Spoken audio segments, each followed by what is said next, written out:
would like to call to order our February the 9th board meeting here at Deming. Do I have a motion? And we need to pass the mic down as we speak so that way everyone can hear. Can I have a motion? So moved. Second motion. I have a motion and a second. All in favor? Aye. Opposed? Can we please stand and say Macomb School District vision and mission? Vision.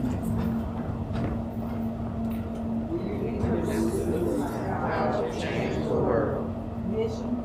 The mission of the Macomb School District is to become a premier world-class school system where student success is evident and each student is cultivated to become a future character in a whole society. At this time, we'll have 30 seconds of silence.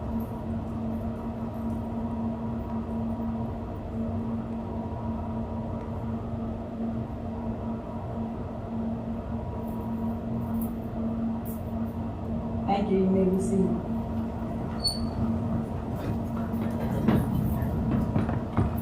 Do I have a motion to adopt the agenda as written?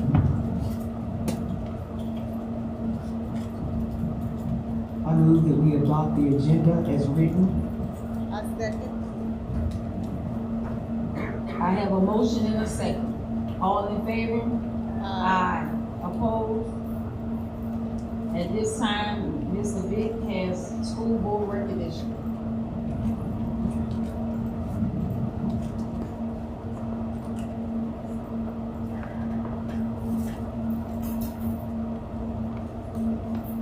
Good evening, everyone.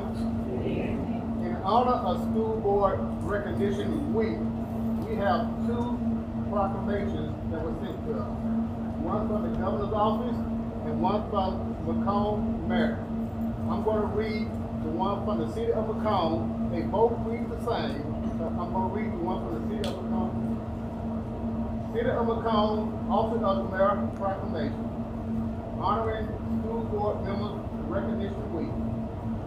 Whereas Mississippi Public Schools play a vital role in preparing students with the knowledge, skills, and character necessary for lifelong learning, productive employment, and responsible citizenship. And whereas more than 700 Mississippians serve as local school board members, answering the call to public service and affirming the belief that every student can succeed. And whereas these dedicated leaders devote significant time and effort to understanding complex educational issues, participating in ongoing training, and making informed decisions shaping public education. And whereas school board members serve as a critical link between their communities and school districts, advocating for public education, and communicating community values, priorities, and expectations. And whereas the service and leadership of Mississippi School Board members strengthen public education and contribute to the long-term success of students and communities throughout the state. Now, therefore, I, Cornelius M. Lockley, as mayor of the city of Macomb, do hereby proclaim the week of February 16th through the 20th, 2026, as School Board Member Recognition Week in Macomb, Mississippi. I urge all citizens to join me in recognizing the dedication and hard work of school board members and in working with them to create an educational system that meets the needs of all learners. In witness whereof I have heretofore set my hand and called the seal of the city of Macomb to be affixed on the 9th day of February 2026, in the year of our Lord, 2026.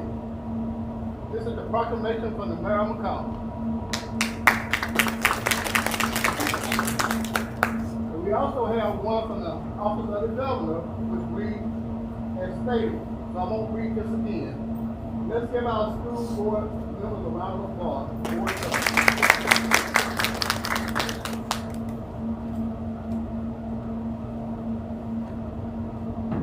We also have a certificate of appreciation for our school board members. I'm going to read as follows. Certificate of appreciation honoring Ms. Eva Thomas Miller during School Board Member Recognition Week in Mississippi, February 16th through 2026, for the commendable leadership and service on behalf of the students and the community in Macomb School District. This came from Mississippi School Board Executive Director Dr. Jackson. Congratulations, Miller. Congratulations, Dr. Bird.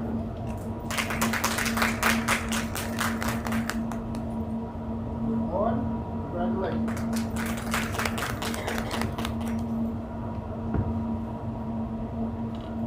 Good morning. Congratulations.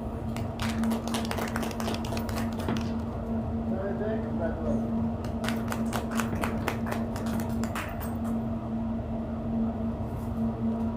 Miss India, congratulations.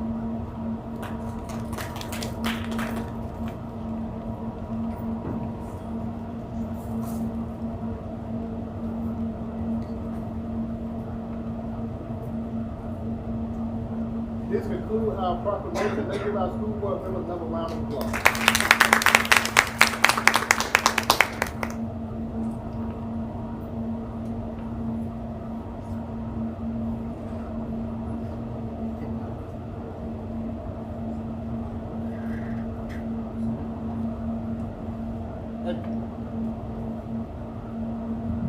At this time, we're going to allow our individual schools to recognize their school board members for School Board Recognition Week.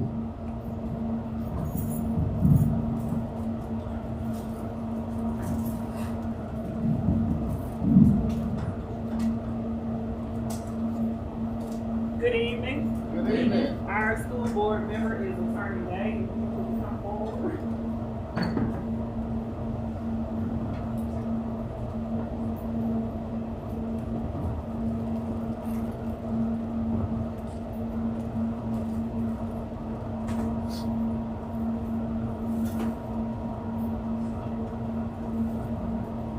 School board members play a vital role in shaping our future students. We want to thank you for your leadership and your unwavering commitment to providing quality education for our children. So we present you this basket on behalf of Community Urban Child.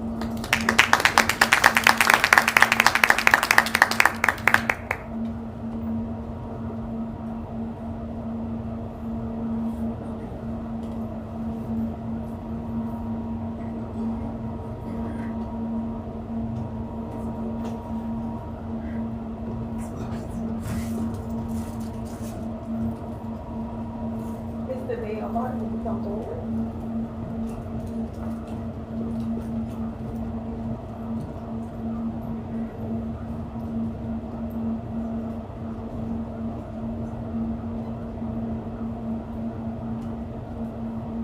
Acting school board member is Mr. Dale Martin, who is new to our school board.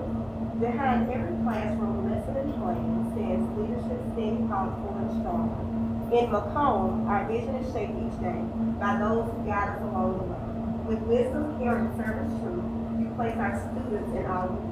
Through careful decisions and faithful hearts, we thank our leader, Mr. Dale Martin, for listening well and leading with grace, for keeping learning a priority for us, for standing firm when choices are tough, and believing our students are always enough.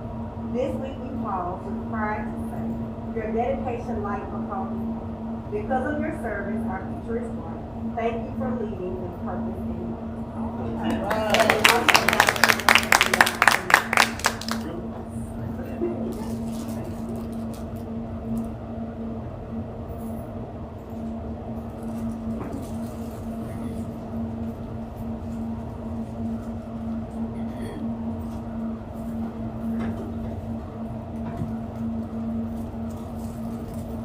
Good evening, everyone. I'm proud to say that our school board member that someone is recognizing is Ms. Lynn Martin.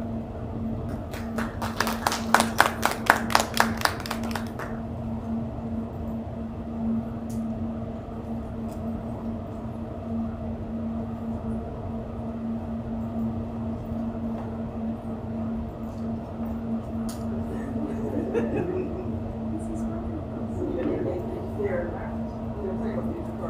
are no words to express the love that we have for you, that you show some of them homeschoolers. On behalf of the staff, the summit staff, and community, we say thank you.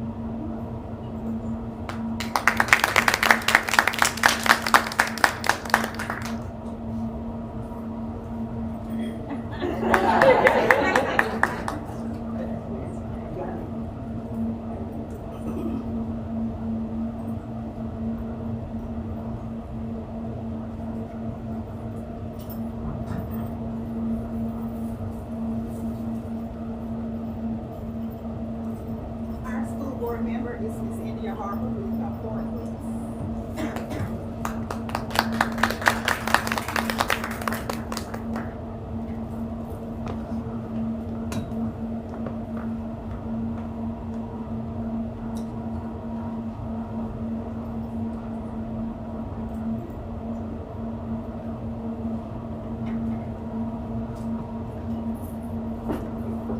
Ms. Harper, on behalf of Peters Middle School, we want to say thank you for jumping on board and becoming a member of the Macomb School District School Board.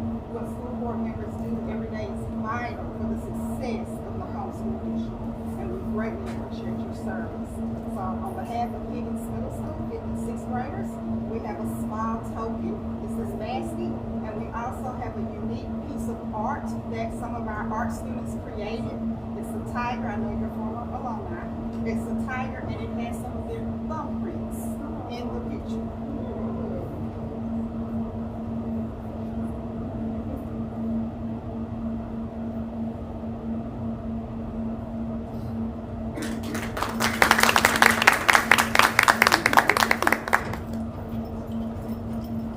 Madam President, please come.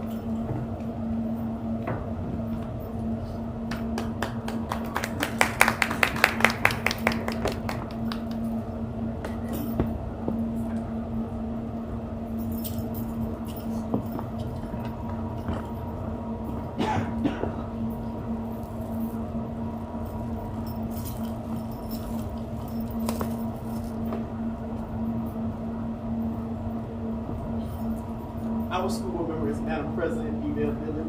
We're grateful Ms. Dillon. Our celebration actually started today here in Denton. We prepared lunch for her. As you came in, you can see that we had the red carpet out. It was really to honor our leadership. And Ms. Dillon, we thank you for your hard work. And something I want you to always remember. And let us not become weary in well doing.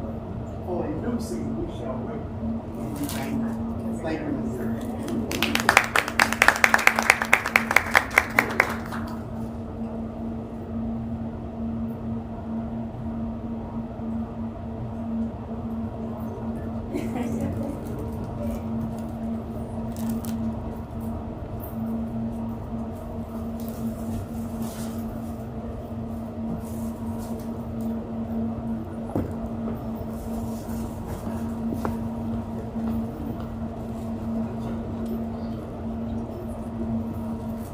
Our school board member that we are honoring this evening is Dr. Adam Burks.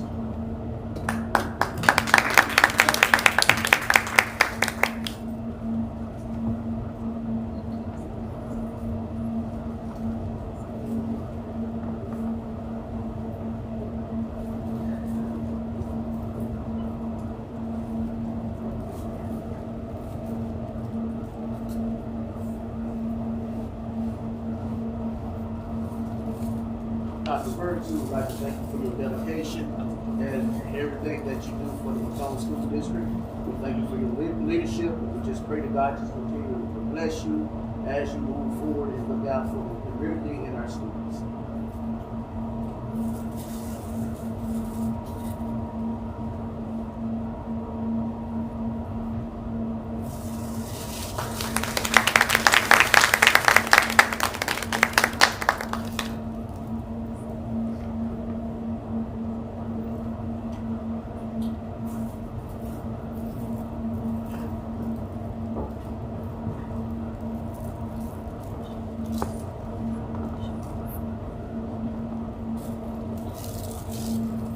On behalf of the board, we thank y'all.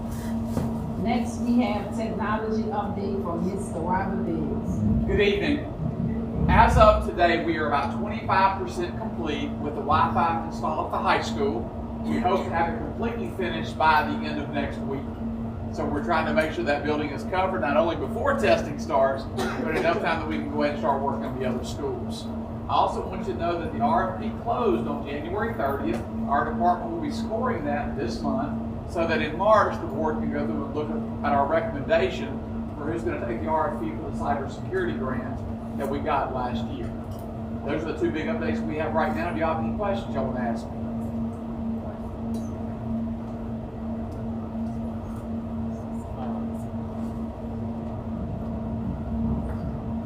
Do we think that we'll have everything in place for testing? Yes. Actually, all of our schools are at 90 to 95% covered right now, but we're moving to put new APs in place so that we don't just have coverage, we have better coverage. It'll be more reliable, less likely to go down, and to make sure testing is not just happening, but it's more secure. So have all the mobile links that we received in place where they're going to be operative? The ones that someone gave us, Right. they're actually being used by the schools right now. We're actually putting in place the new Wi-Fi APs that we purchased through Ms. Halls and y'all sale. They're actually all came in, all 74 were delivered. We did, today was actually the first full day of install at the high school. We did about 25% of that campus today. So right now the whole first floor long haul and part of the short haul has been completed. But when I found out that the high school will be doing ACT testing on the 14th, we're going to go ahead and move to the science wing next to make sure that that location is up to par before that testing would occur. So the goal is to have the whole high school done by the end of next week. So are we prepared for security? Yes. The Wi-Fi APs are actually more secure than our old ones. They're running the latest version of WPA3, and that's both for adults and for students. The devices have already been migrated to the new Wi-Fi, so when we roll them out, they automatically connect without someone having to go back in and put the devices in. They're already set to automatically connect to what's new.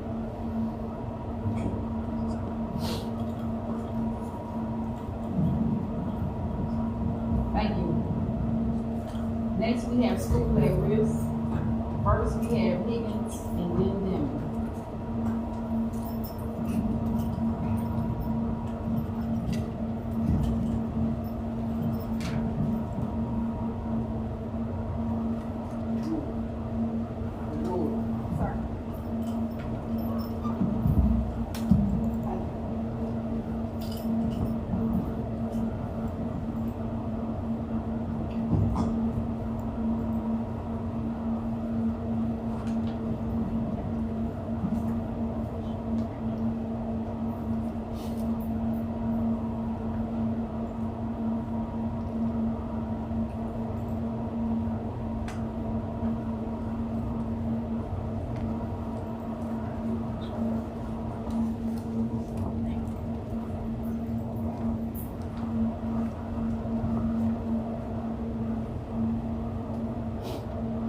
Monthly school board update 25-26, schools at risk, school board meeting February 9, 2026, Macomb School District, Higgins Middle School. Our school identification is CSI. Our current accountability points from 2024-2025 is 348, which gave us a letter grade of a C. Our school goal is a 460, which will give us an A. In order to achieve that 460, our proficiency in reading must be 45%, growth for all in reading must be 70, and percent growth for the bottom 25 must also be 70. Our math proficiency will hit at 55%, our growth for all in math will be 75, and our growth of the bottom 25 will be 75% as well. For science and biology, for science, 5th grade science, we will need 70%, and we are shooting for a participation rate of 100.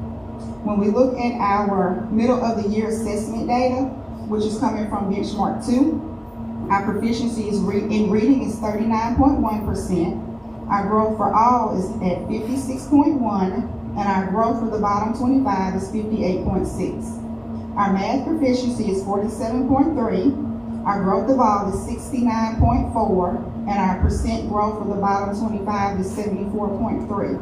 Our science data for fifth grade science is coming in at 66.2%, and that was with a participation rate of 100%.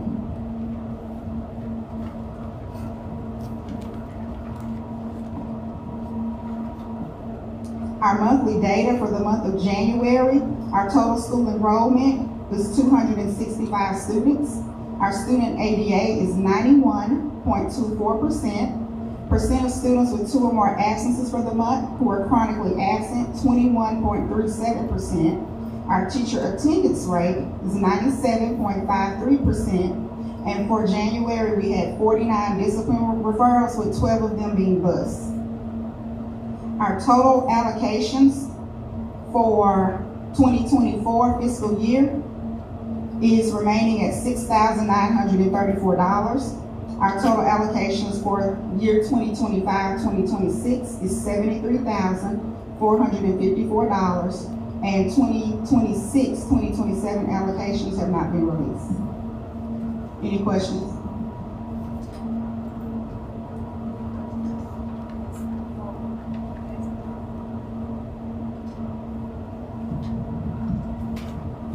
It's not really so much a question, but let me commend you on bringing your reading proficiency up. That is a tremendous jump. And so I do have a question. What did you do differently from the beginning of the year to the middle of the year to increase your percentage? Well, when we look at reading across the board, some of the standards are not taught during the first benchmark because it is a comprehensive assessment and the standards are kind of spiraling around. And so there were a lot of standards when we took bench 1 that teachers just had not gotten to. And each time we have another benchmark, we will have taught more and more standards. So by bench 3, which is at the end of this month, we will have covered all standards, and we should be where we are supposed to be with the 45% reading, and our our growth should be at 70.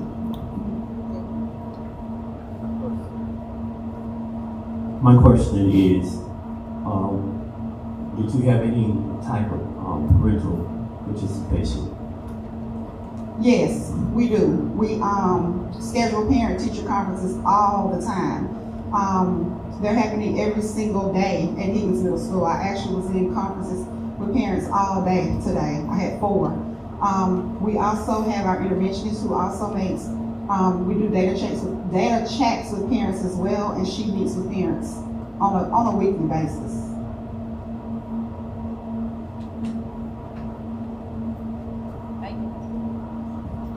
Thank y'all.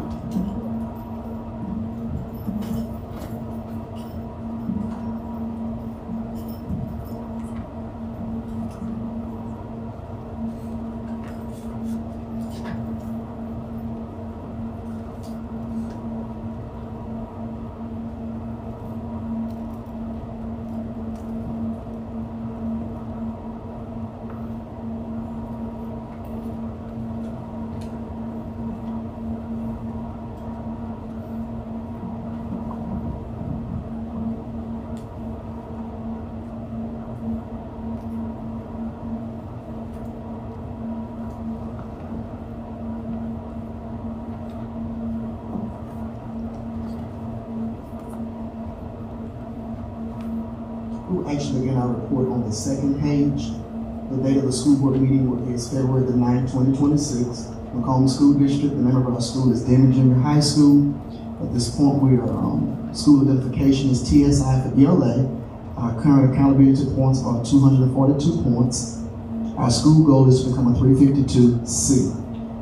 Looking at our data, you can see that in reading, we had 20.9% proficiency, 36.3% growth of all, 49% of bottom 25. In math, we had 29% proficiency, 39.7% growth of all, 42.1% growth of the bottom 25. And in science, we had 25% proficiency, participation rate of 95% or better. Our BOY reading was 24.2% proficiency, 32.6% growth of all, 35% growth of bottom 25. Math, 53.1% proficiency, 72.7% growth of all, and 58.2% growth of all bottom 25. In science, we had 30.7% and 95% participation rate. Our last benchmark for reading, we had 27% proficiency, 37.3 growth of all, 34% growth of the bottom 25. Math, 44.8% proficiency, 48.3 growth of all, and 47.7 growth of the bottom 25. In science, we had 46.2% proficiency, and our participation rate was 95%.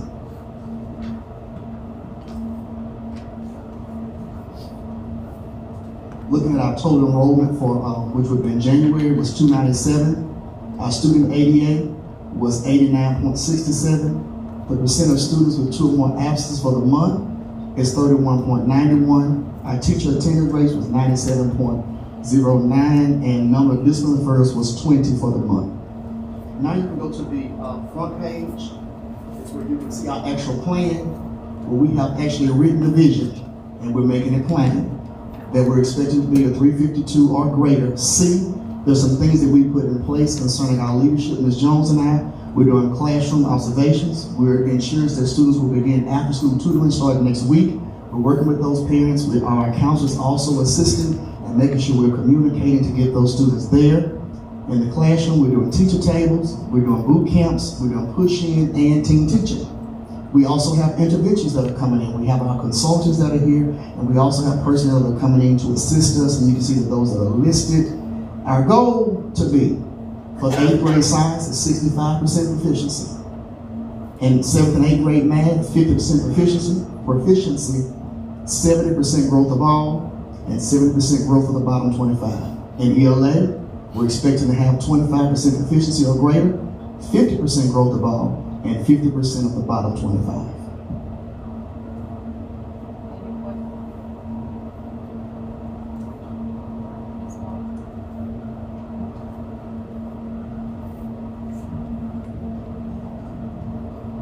Yeah, good evening. My question probably has nothing to do with academics, and it may be a question for the superintendent. When we're talking about an after-school program, at the end of the day, they may be hungry, physically drained, or what are we doing to prepare them for the boost in studying that we're doing? Ms. Morton, we had an after-school meeting last week, and we had already parted at the table, including Ms. Betty Williams from food service. She's going to make certain that the kids do receive a snack before, during the time they will be in after-school tutorial. Ms. Wilson has been planning and organizing this since her return. And Ms. Wilson, would you want to speak to what we are right now? Yes, sir.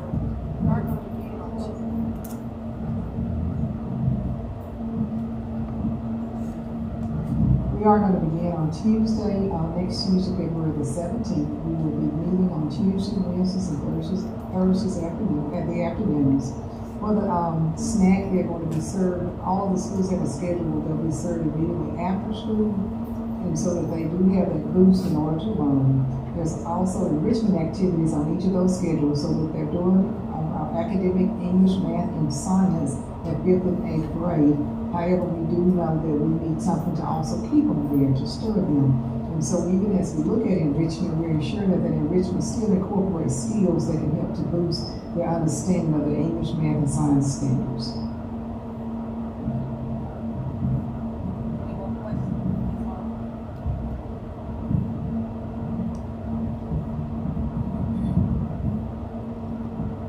Good evening. Two things. First thing is what happened between the beginning of the year and the middle of the year for your math result? So our math, we actually, one of our teachers was no longer with us, and so there was some schedule changes and shifts, and concerning our students, once they were shifting, it was getting acclimated with that new teacher, and by that time it was actually time for testing. But we're looking forward to actually putting it back up. Second thing is, what are we doing about the absentees at your school? We're actually, daily, we're actually contacting parents, our counselors, as well as our district persons also reaching out to those parents. I'm also sending out messages. When students are tardy, teachers are also sending out messages as well, encouraging the parents to ensure that they're in class on time. Thank you. I have one question, and I'd like to know, what are we doing different this state of the game as far as reading is concerned for the lower percentile to bring their reading standards up? We actually have our interventions that are coming in now that are working with them. We also have a lab that we've started down in the classroom where students are able to be pulled as well and get their support as well. And we have classworks now that actually creates a path for the students where it meets them where they are and bridges the gap. So The student needs individualized assistance. Will they be able to? Yes, sir. As a matter of fact, our intervention as well as our teachers, they're working with them. They're looking at their data, and we're getting the students to actually own their data, and we're working with parents as well to ensure that they're aware of the expectation. Because sometimes it's just a simple talking to the parent, getting the parent on board to understand that we're concerned about your child's education, but we need your buy-in as well. And Ms. Harper, to go back to your question about absenteeism, this Thursday we have a meeting with our attendance officer, and all the schools will be there to address strategies that we need to input going forward to make certain our students are at school. And one of the things that we're looking at doing is setting up a meeting with our local judge to help us enforce some of the things that we need to keep our students in school. And that meeting is this Thursday at 2 o'clock.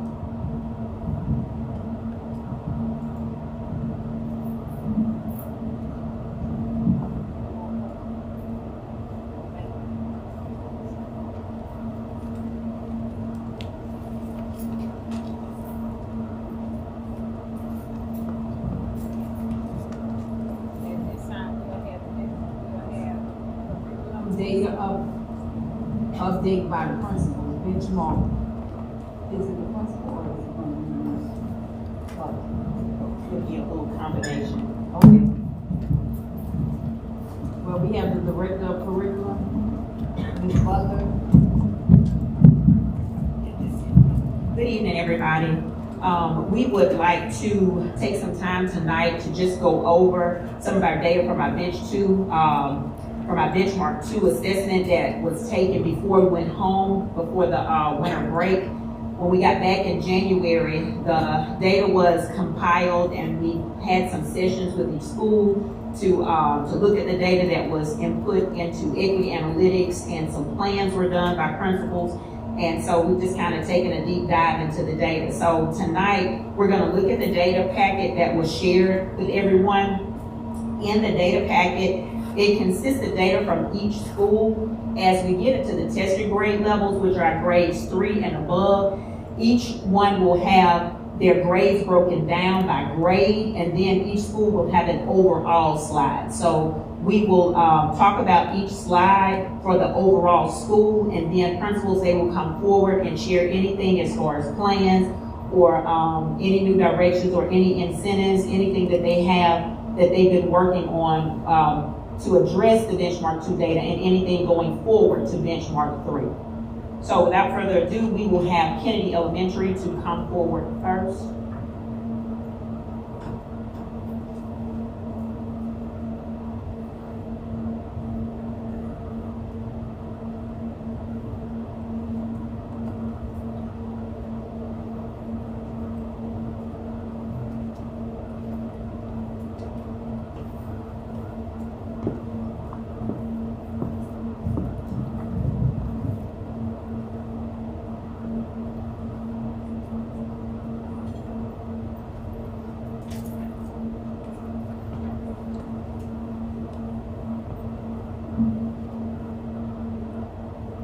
Good evening again. This is the data for Kennedy Elementary School. For the fall, we started off with a goal of 697. We had 119 students that we tested, 43 met the goal, and that was 36.1% that met that goal of 697. For the winter, our goal changes. For the fall, it was 697, the winter 745, and for the spring, the goal will be 793. For the winter, we had 133 kindergarten students to test. 66 of them met the 745 goal, so that made 50% of our kindergartners at this time for the winter on target to make their spring score. Our yearly goal for kindergarten is going to be an 8:15 this year. Our pre-K goal is a 7:30. How are we responding to the data? We immediately got our teacher support team organized and moving. We have tier 2 and tier 3 meetings analyzing our data and making sure the parents understand the data. Our interventionist is working day and night. She's sending us schedules and she's constantly revamping what students she sees and when. We had parent meetings, and the kindergarten teacher practitioners had data meetings individually where they had to answer questions such as, what specifically do you plan to do with below level reading students? How do you plan to challenge or hire students? Specifically, what will you do to push them? How are my students progressing as an entire class toward our goals? And what can the administration team do to support and help you achieve your goals? My expectation, Dr. Woodall and I are intervention time mandates. We are mandating that during the teachers' intervention time, they do 10 minutes of phonemic awareness with Michael Hegarty. They do 5 to 10 minutes with task cards with kindergarten readiness components, and that they do 20-minute stations where the teacher practitioner will work with 2 groups per day. Our January monthly recognitions are, our teacher practitioner of the month is Lanisha May. Our staff of the month is Juanita Butler. Our student of the month for pre-K is Naiko Kane. And our kindergarten student of the month is Larkin Walker II. Thank you.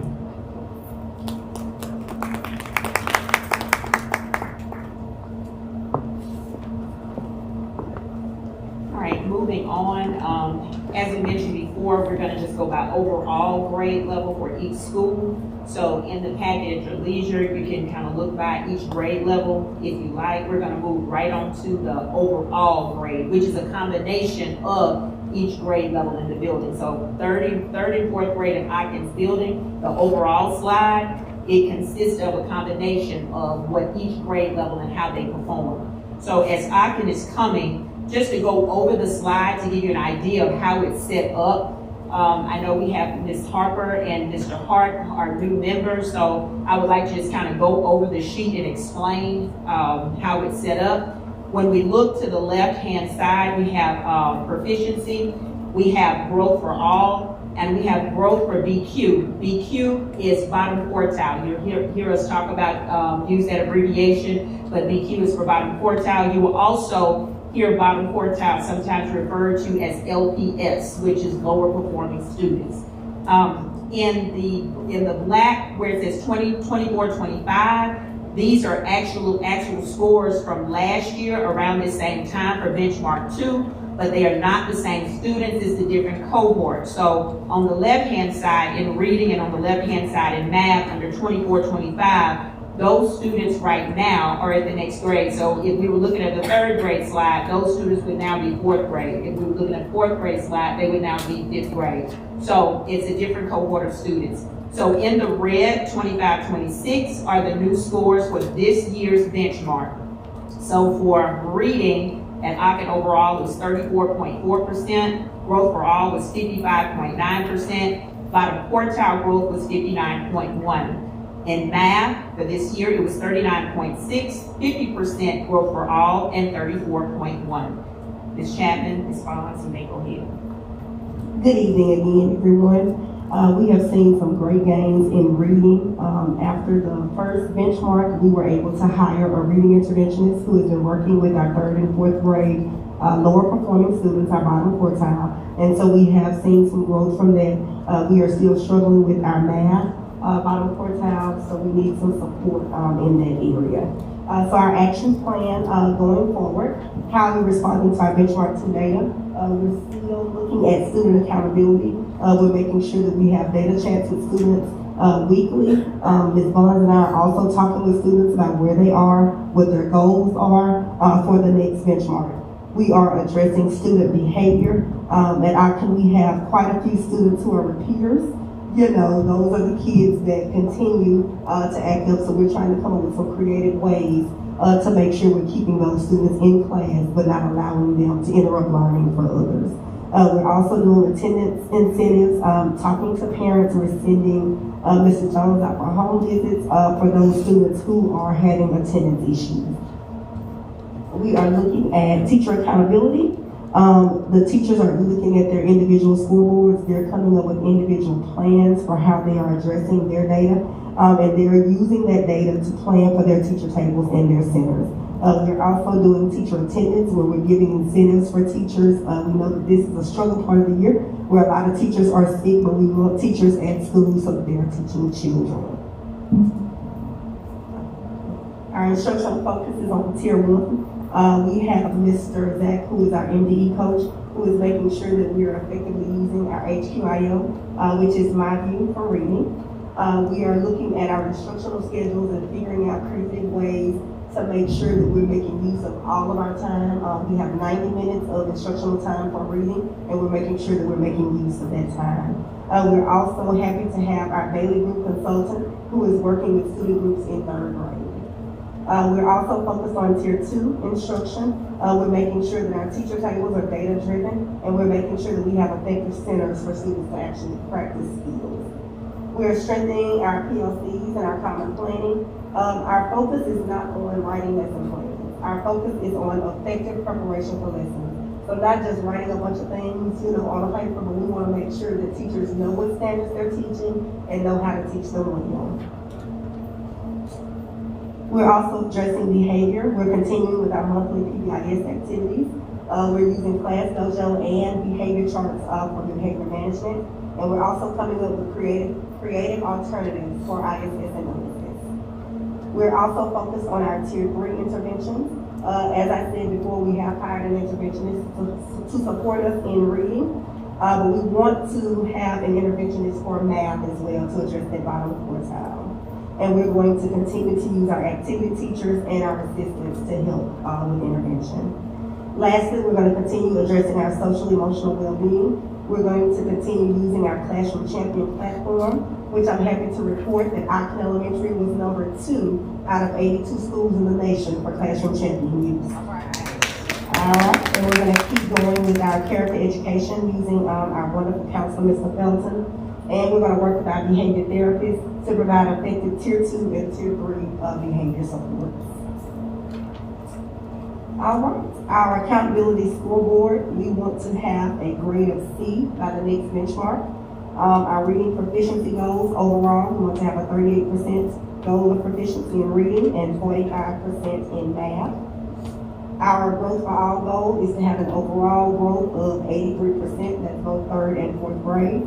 And for BQ growth, we want to have an overall growth of 80%. Math, our growth for all, we want to have 85% growth for all, and BQ growth 75%. Our January recognitions, our teacher of the month is Ms. Tara Thompson. She is a 4th grade math and science teacher. Our staff of the month is Ms. Lakeisha Johnson. She is our awesome receptionist. She sets the tone for our office and our schools. She greets parents. If they come in on 100, she is that voice that brings them right on back down to 0. So she is amazing. Our students of the month, 1st grade is Bella King, 2nd grade, Jared Myers, 3rd grade, Jason Carter, and 4th grade, Gabriella Davis. Any questions? Oh, and I forgot to mention, we are implementing after school tutoring starting next week.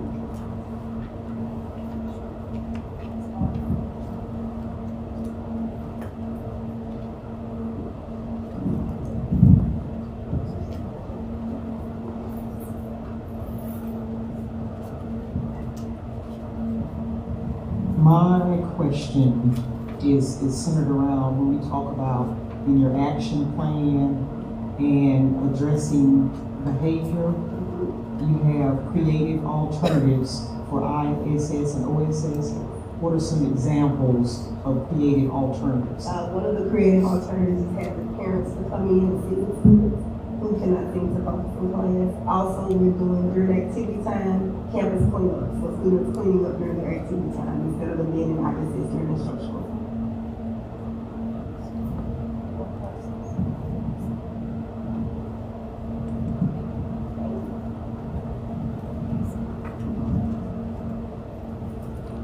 Moving along on to Summit Elementary.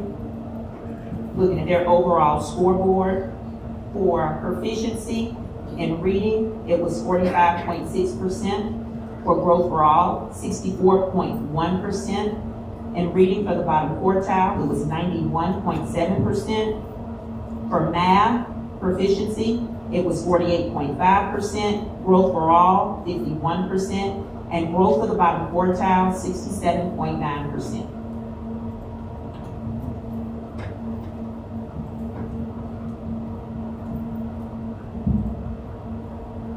Good evening again, everyone.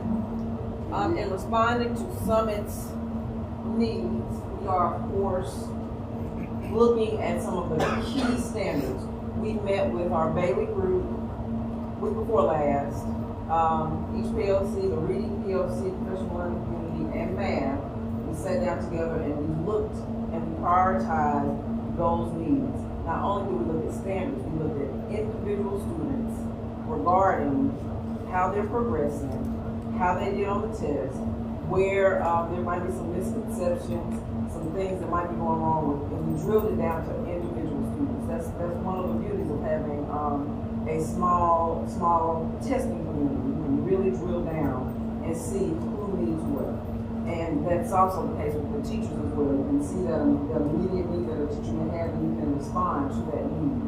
So, key areas of need that we are focusing on: priority standards and mastery gaps.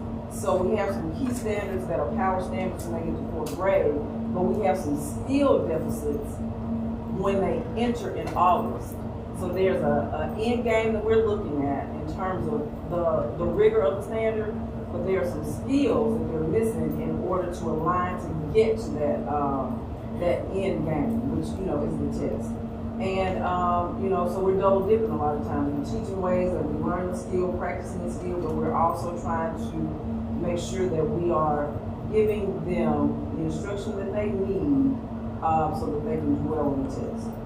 So, and that aligns to our growth and proficiency gaps.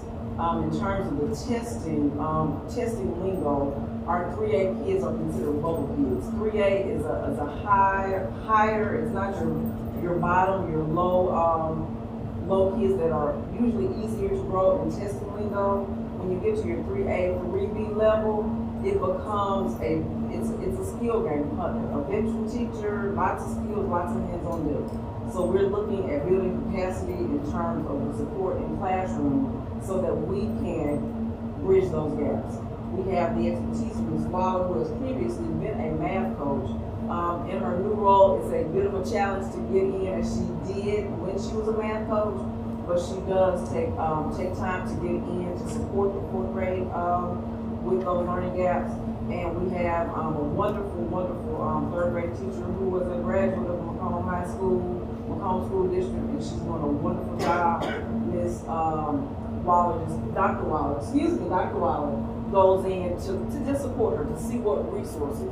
So it's a different level of support. So again, with a smaller community, we are able to tailor our levels of support. Reading is trucking along. Just when I say superb teachers that understand the skills, what I would like to see more of in an intentional way, co-teaching among our special education department, even among grade levels, because there are times that present itself in which a 3rd grade teacher could help out with some of the proficiency gaps that we are seeing with our older students. And that's just a higher level of PLC that we will be working towards. Action steps. We're doing weekly data chats. That's in our professional learning communities. And what we model in our professional learning communities is translated into the learning classroom. Students, scholars know where they are. They know what they need to do on every test, not just the benchmark, on formative assessments that they take at the end of the week. Exit tickets, they know that if I have 5 questions, I need to get at least 3 right in order to be hitting my goal. If I have 5 questions, I need to get, some of them I just need to get 2 right. If it's a 5-question test, they know what they need to do in order to hit their goal, and that information is provided by charts that the Bailey Group and other groups have provided for us.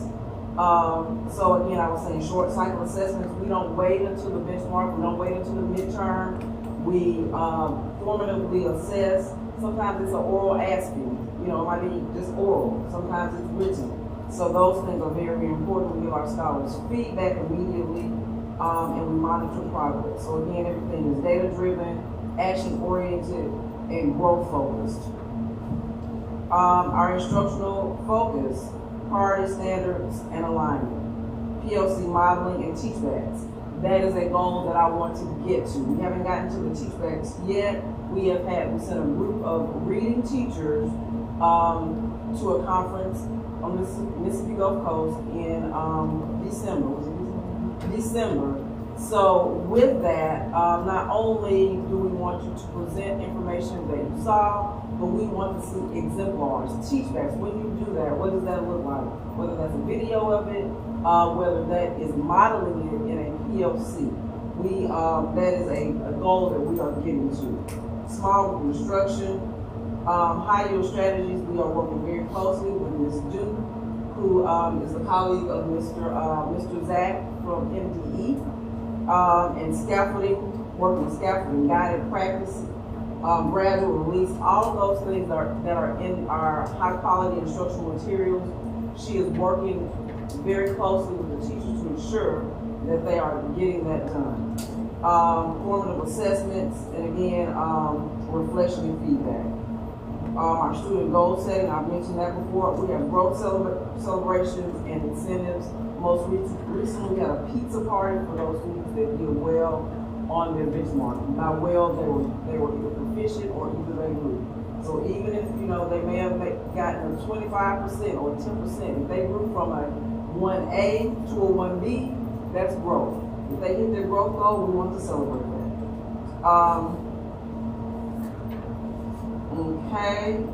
We are working on, to be very transparent, we're working on Classroom Champions. We have some snafus with Classroom Champions, and teachers are going in. That's our SEL that we're using. The teachers have gone in. We figured out where our hangups were, so we are going to be using our SEL Classroom Champions for that time in which students need to decompress. During that time, the students need to understand how to set a goal, what that means, how that makes them better. So those are the things that we are looking forward to. Those are the next steps in terms of focusing on the whole child. Okay, our final call to action, we're going to use our data intentionally, reteach with purpose, and celebrate our growth. And of course, you know, we have the lofty goal of maintaining the 455 that Summit earned last year. So we're going to continue along those same lines to keep that pride going, continue to instill it in each other every day, into the students every day, work very, very hard to ensure that we maintain that superb rating. Our, speaking of superb, our Summit superlatives for the month of January, Teacher of the Month, who grew, oh my gosh, she grew significantly from the first benchmark to the second. And I'm so very proud of her. She works so hard day in and day out.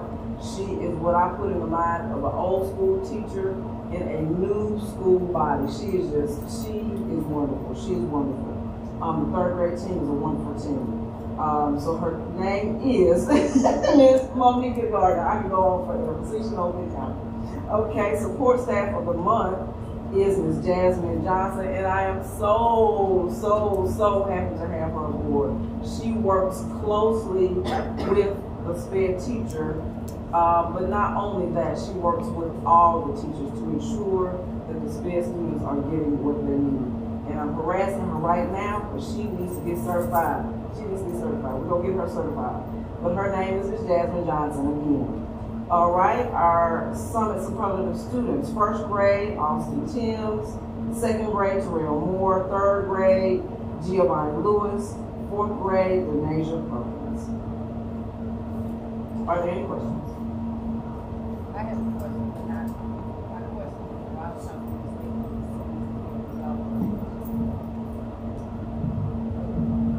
Dr. Burns. just have one question. Yes. If I'm hearing you correctly, when we talk about skill deficiencies, Yes, sir. coming from particularly the 3rd to the 4th grade, and I do know that in the district we have analytic platform that we can use to access that data. Could we not, is that something that we use on an earlier stage to gauge that those with skill deficiencies early on? Yes, sir, absolutely. Now, you know, we do use iReady, and that's been used previously, and we work with just the breakdown of the benchmarks. But now in having the equity analytics piece aligned directly to the test, aligned directly to the score, and we know exactly what we need to focus on in order for them to hop to the next level, the skills that'll give us the most bang for the buck.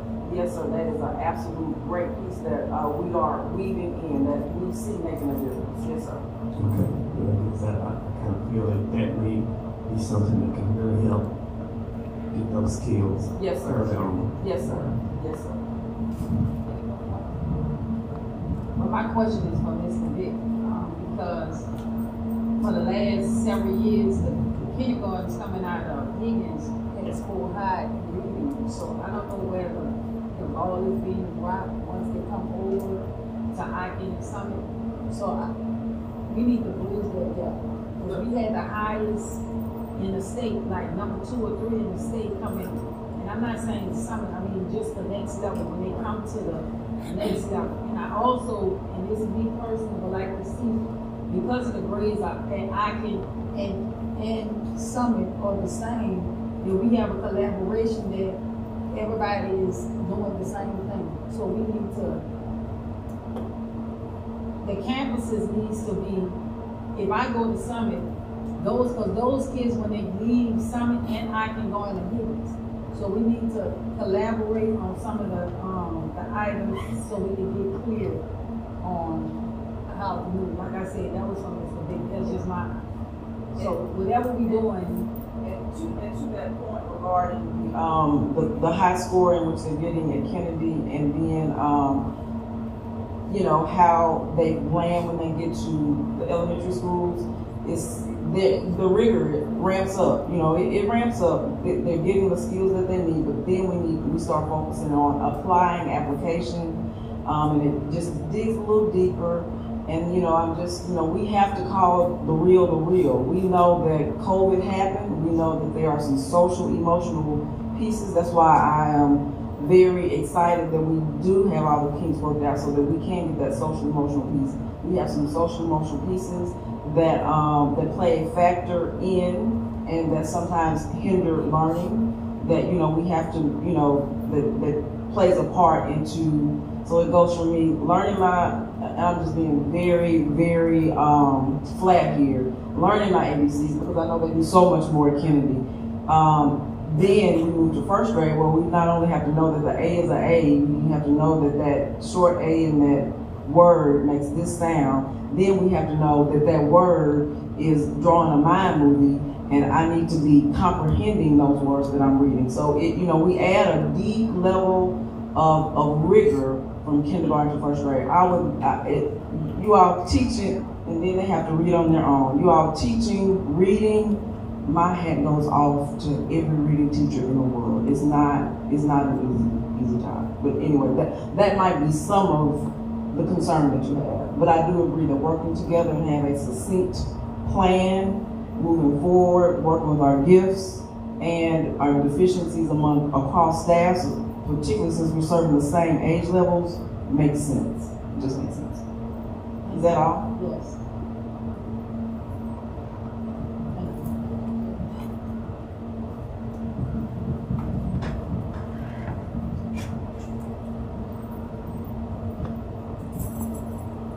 All right, moving on to Higgins Middle School, which includes grades 5th and 6th. Higgins overall for reading proficiency was at 39.1%. Growth raw 56.1%. Bottom quartile was 58.6%.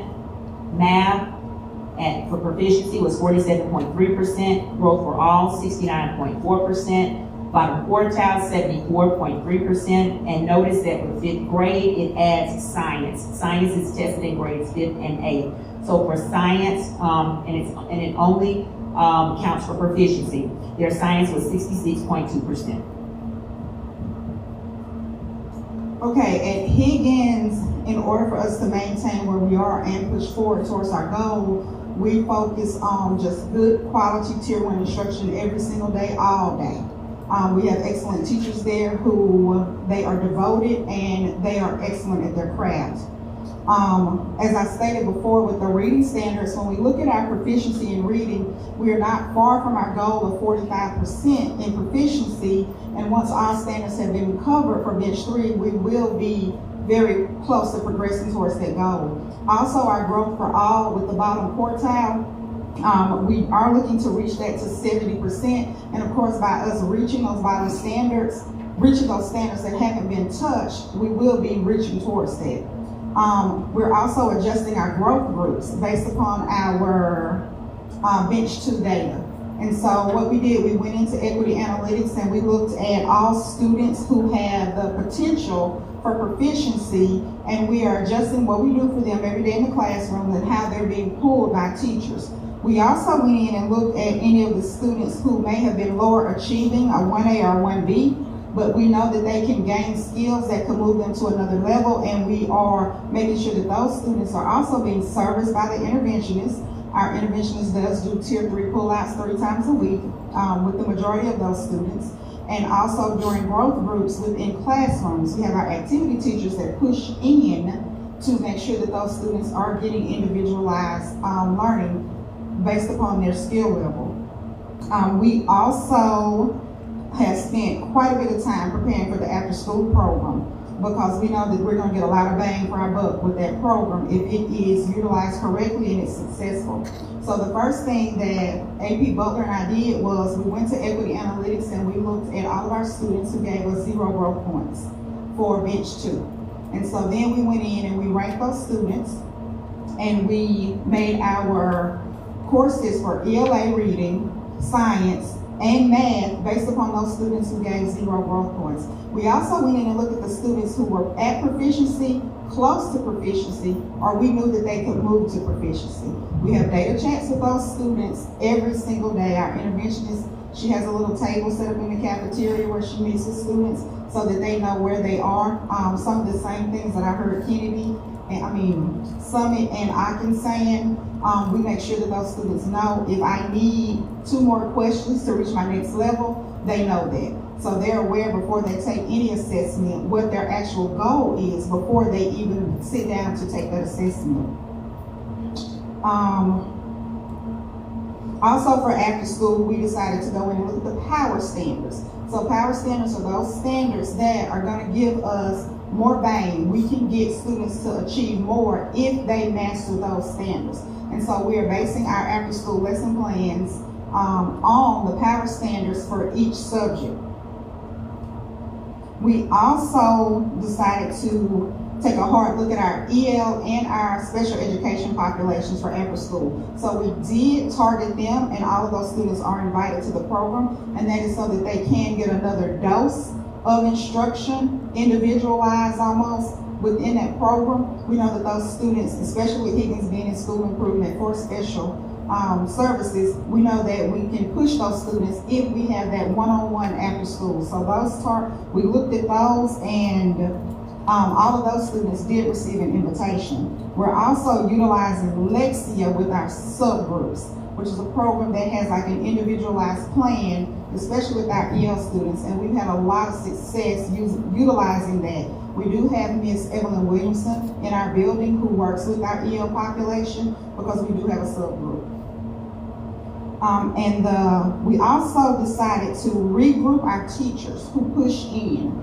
When we started looking at how we got to where we are for bench 2, we were very strategic in who we put in what classroom. So we are going to go in and look at what teachers have strengths based upon the needs of the students in that class. So we have our activity teachers that they push into classrooms. So we actually are going to go in and regroup what we've been doing, because we have some teachers, even though I teach PE, I'm a strong math teacher. Miss Carrie Brown, she's a math teacher. She teaches PE, but she's a math teacher. And so she is being utilized within our classrooms where our math proficiency is hitting a little bit below where we want it to be. And we are scheduling those teachers so that almost at any given time, we will have 2 teachers within the classroom, so that it's addressing behavior, it's addressing growth groups. Students almost have an opportunity to get individualized learning. Any questions? Don't want to forget these beautiful special people. Our teacher of the month for January is one of our great math teachers, Miss Grace Moses. Miss Grace Moses earned an A. When we look at her scores in equity analytics, she had an A for bench 1, and she maintained that A for bench 2, and we know that she's going to have that A for bench 3. Our staff of the month is Miss Doris Turner, who is our head custodian. She is retiring this year, and so she has a special place at Higgins because she makes the world go around. Our 5th grade student of the month is Mr. Amir Burton, and our 6th grade student of the month is Cairo Easton. Any questions?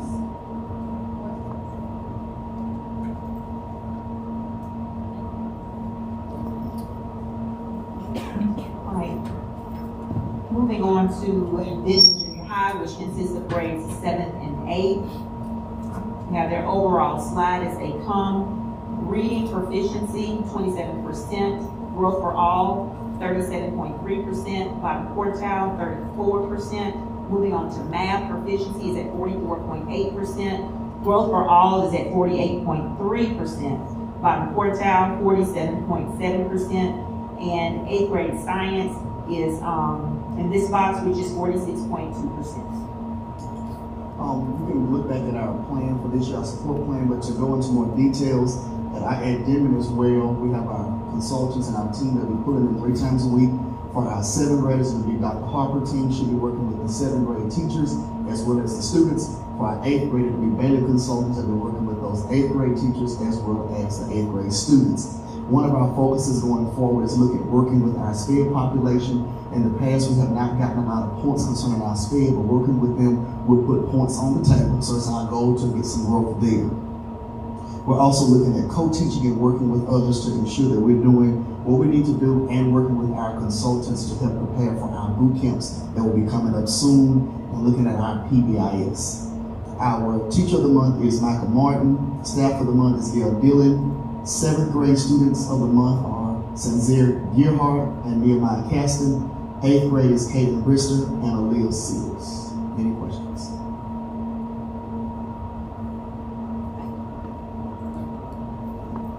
All right, and moving on to the high school, definitely last but not least, I will say that Macomb High School has not taken their first assessment for this semester 2. They have a bench 1 assessment with Mastery Connect that they will be taking around the week of February 24th. So she has some other data and some other things that she's going to talk about in reference to the high school. Before she starts with this slide, I just want to make sure that the dates at the bottom, those are just release dates that MDE reports the actual graduation rate per year. So it's just the actual release date. Every year they release around January, February. And the data is based off cohorts. Of course, the four-year cohorts with graduation.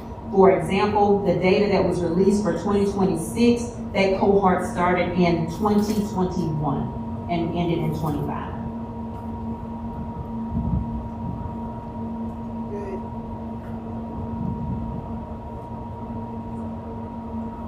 Good evening. I am Letitia Mason, the interim principal. This is Ms. Hall, my assistant. When you look at that data chart, it shows the graduation rate over the past 4 years. And there are many factors that help both increase and decrease those numbers. But moving forward to increase our cohort, one thing that we are doing is encouraging attendance. And with encouraging attendance, we are also paying a lot of attention to how we assign discipline to our students to try to maximize their attendance in class and make sure that they are able to get learning. We are offering more courses to give students greater access to classes that they need and want, which reduces scheduling conflicts and increases on-time graduation. We are ensuring students complete credit recovery within the same school year that they failed the course to prevent credit deficits from carrying over to the next year. We are strategically scheduling our students to provide consistent academic counseling support and behavior support to keep scholars on track for credits and graduation requirements. We are creating a care closet at Macomb High School, and the care closet has both clothes and food because there are sometimes students come to school, they don't have what they need for nutrition, and they also don't have the uniform that they need. So to alleviate the issue of sending them home because they're out of dress code or sending them to ISS, and trying to ensure that they have the nutrition that they need when they are going back and forth to school, we have a care closet that we are all the things came in, we will set that up today and tomorrow. We are also providing academic and emotional safety nets during the school day. We are providing intervention periods, tutoring blocks, small group supports, so students can receive the help they need without missing core instruction. If we continue to follow this plan, we are hoping, one other thing that we're doing, we're trying to make sure that all admins are visible in the building. Creating those relationships with students so they will want to come to school, they know the importance of them being there. And if we do that, or when we do that, it will increase our proficiency level for first-time testers. For our retesters, it will help them pass the test, which all helps meet the graduation requirements.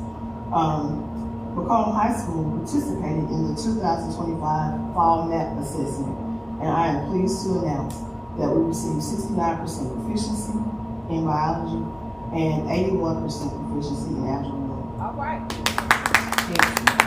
With the students that retested, we had 75 English 2 retesters from last year. 43% of those students passed the English 2 test, and that's pretty good too. Some announcements from Macomb High School. Ms. Rena Shadala received her State Teacher of the Year nomination. So she will represent Macomb School District at MBE. She got the nomination on Friday in April. Our Teacher of the Month is Ms. Rachanelle Gray Quinn. Our Students of the Month is Deshaun Long and Fatima Gonzalez. And our Staff of the Month is Ms. Angia Lee. Okay. I am pleased to introduce a new member that will be coming on to the Macomb High School administrative team, Dr. White. Dr. White comes with an extensive background in leadership, counseling, and English language arts instruction. He will be a tremendous asset to our building to help increase our academic, social, and emotional achievement. His philosophy in education is, it is not filling the pail, but lighting the fire.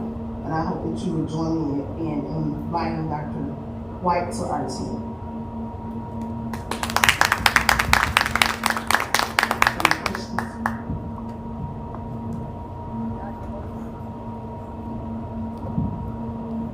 I'd like to know, what are we using for credit recovery? For credit recovery, we're using Edgewood. Okay. Do we have a high percentage of students who happen to have that recovery? I don't want to give the number right off, but it is a significant amount of students in some areas. Not in all areas, but in our ELA, we have a significant number of students that don't be doing credit recovery for them. Is it basically because of the previous year failing or trying to get out early? Have we had it amended for credit recovery? Mm-hmm. Some of that can be attributed to attendance and them not coming to school to complete the assignments. And I failed to mention that we do have Harper Educational Group that is coming in that are working with our retesters, so we hope to improve the graduation rate by giving them the support that they need. They're also working with our first-time testers, so we hope to increase our proficiency. So will we be offering any type of supplementary instruction for ELA for that English during the after after school for that? Ours is done during the day, we do it ourselves during the day. So we have 4 pullouts during the day where they're coming, twice a week to receive the instruction from Harper Consulting. And then we're also using classrooms where, as Mr. Wells mentioned, it meets them where they are and help them grow their skills. Thank you. I just want to commend y'all on, what you call it, the health closet? Care spots. The care closet. When I was young, in school, I went to they even had washing machines and dryers where they wash kids' clothes if they need to. I appreciate that, and I hope if it's successful, that we can duplicate that in other buildings like them and to help out, but, The washing machine is on the way, we're working on it. well, I was about to say, I work at warehouse, and y'all know where I work. We have a program called Grant, and I'll send it to Mr. Big so y'all can apply, so y'all can get funding from warehouse, but they will support it. Thank you. And team, I also want to add that we also have a counselor consultant that's coming to work with Ms. Mason as well as our high school counselor.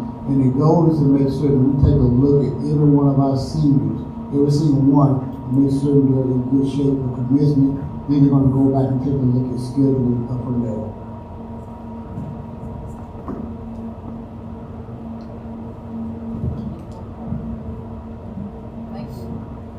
Thank you for listening to our benchmark 2 data overview from the lower elementary to the high school, and we will be back before you soon once we finish benchmark 3.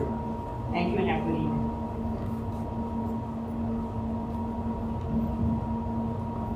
At this time, ladies and gentlemen, I need a motion that we review and approve the minutes.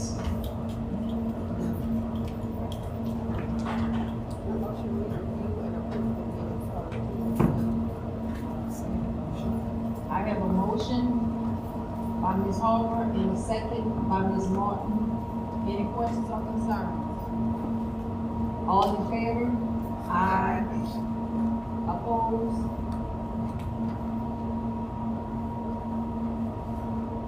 Next, we have review and approval of financial statements. Do I have a motion? I move that we approve the financial statements. A second.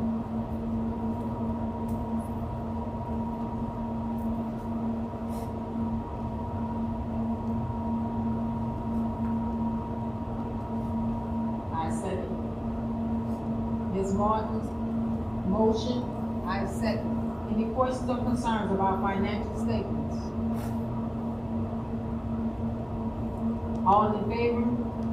Aye. Opposed? Who opposed? Dr. Burns.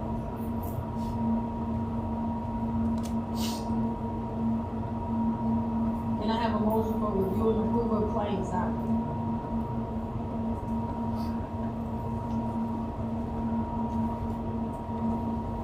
We approve claims document. Do I have a second? I have a motion by Ms. Martin and a second by Ms. Harper. Any questions or concerns? Dr. Burns?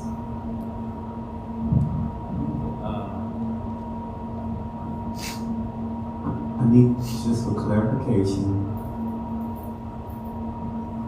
There's docket number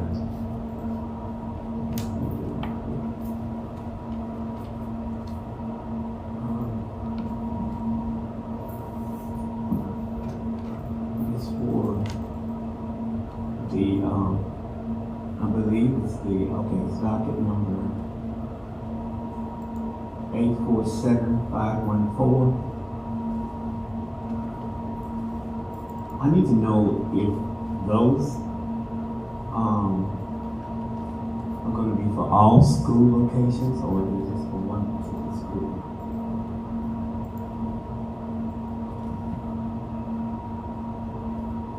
Okay, so those right sensors, they're for all locations. And And these are, What, Mr. Brown, don't fix it. these are vape detectors. Yes. Yes, sir. Therefore, 5 through 12 and the BNT. We have 38 devices that will be going in. They're vape detectors. They detect also any loud noises. They can tell you how many people are in the bathroom at any given time. They can tell you, they have a low-level detection for Bluetooth, and they can tell you who has a cell phone in the restroom. They're quite exceptional as far as what it can detect. Of course, marijuana, tobacco, and it can tell the difference between all of those.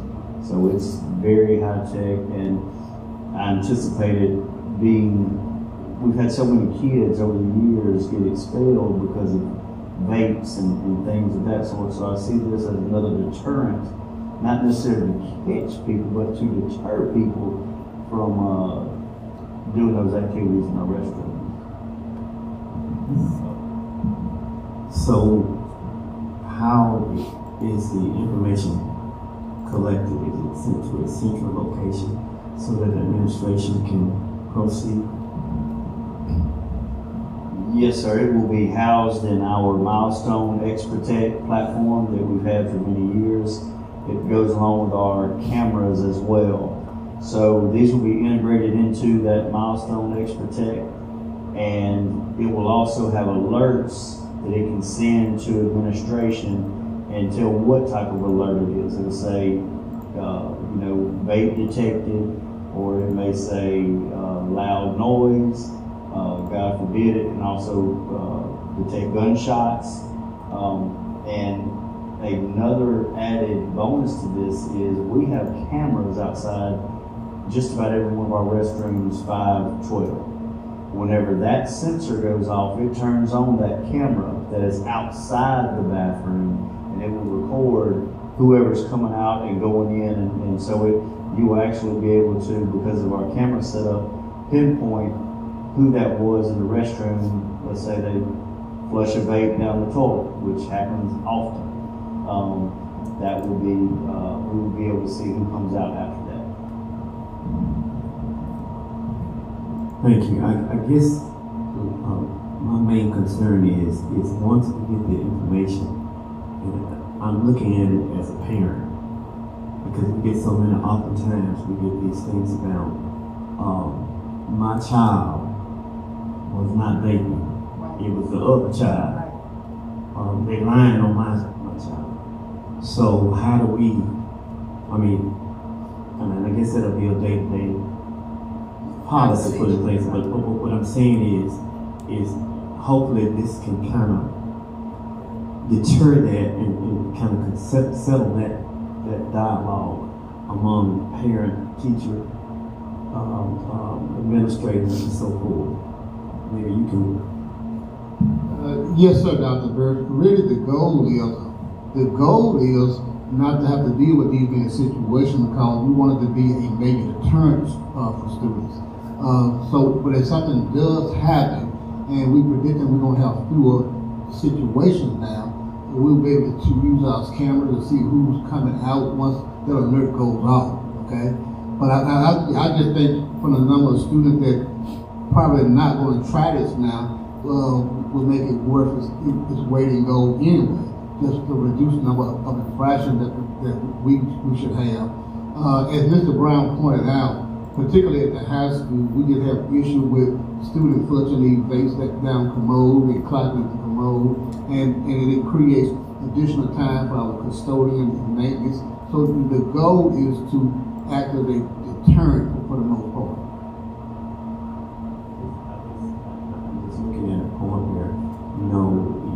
Even though we had it for a good cause, sometimes the debate of it not being used for a good cause, in that when something like that happen, maybe you may have more than one student that's involved, and then the students who are responsible, and then you have, say, 3 students, and only one was responsible, but the other 2 is in the bathroom in the video, and then you have a parent to say, well, they should not be shown, or it's a method of privacy against those students, just so the legality. And I guess that's something that may have to be looked at with our attorney and make sure that we're following, legal guidelines as far as privacy. Just to clear a little bit of that up, there's absolutely no camera in the bathroom. It just detects motion and things like that. There's absolutely no camera. You can't identify a student just from the Triton device. It will tell you, it's very neat. When they walk in, it puts a time stamp, and there'll be a certain color, and then it'll change to purple because they've been in there, whatever administration has set for too long, and it will change to red. So you will be able to tell what student was in there too long and when they exit. So it's a very neat device. Yes. Okay, I get you. Yes. Any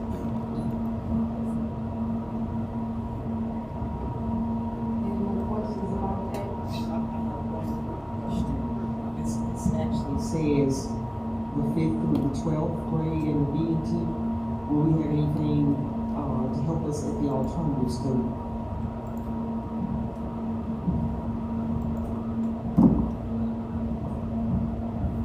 Not at this time. We will eventually, I hope that we will have the funds to add it throughout the district, everywhere.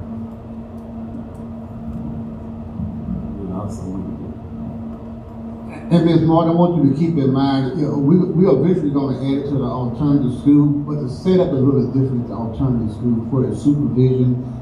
Usually one kid goes to the restroom at a time and come back. It's kind of different from how the school itself. Yes, ma'am.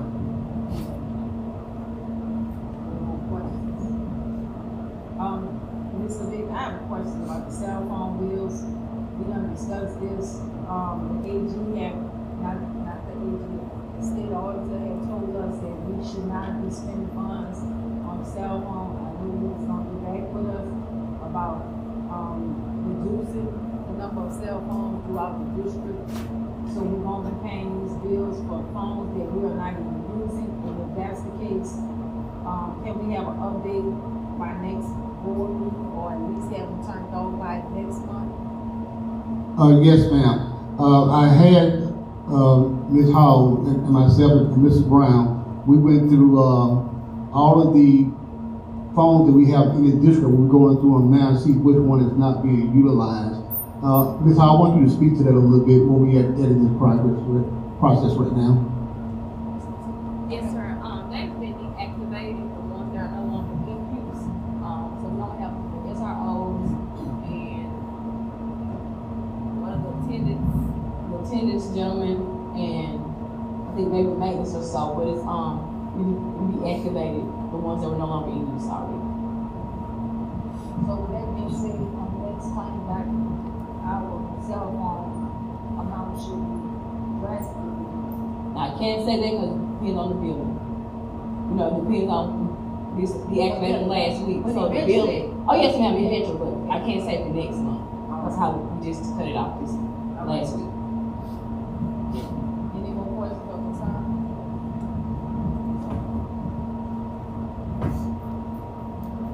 I have a couple of questions. First one is, claim docket 847534. It is for Apple 9 Hospitalities, and it just shows reservation. Was that for an actual hotel reservation, or do you know what that was actually for?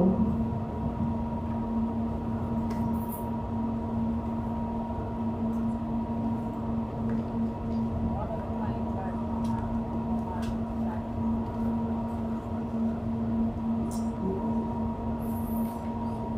847534.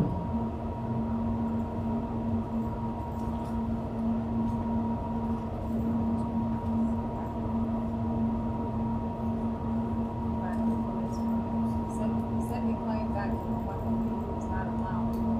It's the page not found.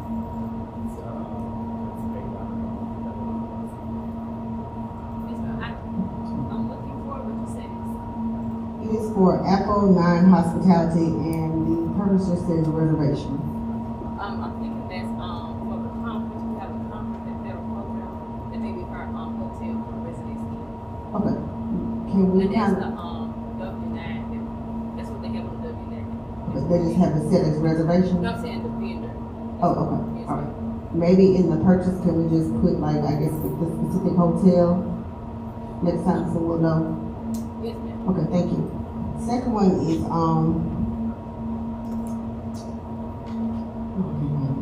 is a Republic, docket.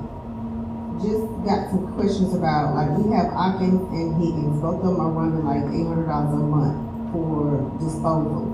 So is that paid off, like, by how much they pick up, or is that like a flat fee?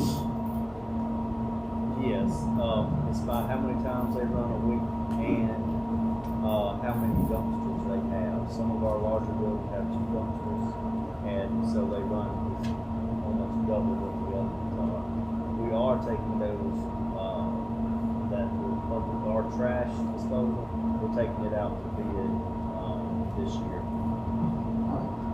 Those are all my questions. Any more questions?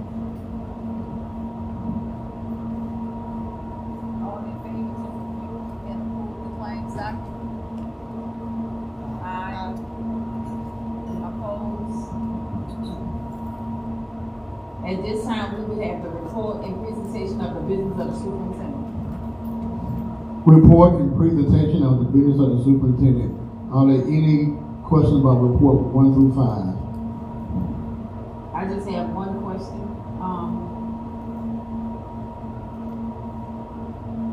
No, that's not it. I'm sorry.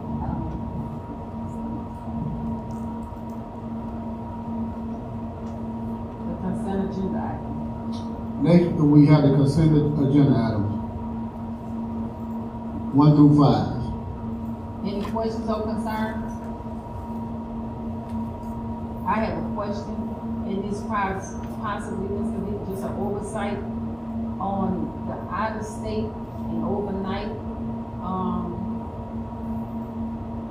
visit. We have the Beta Club and it's saying out-of-state. It should just say, overnight.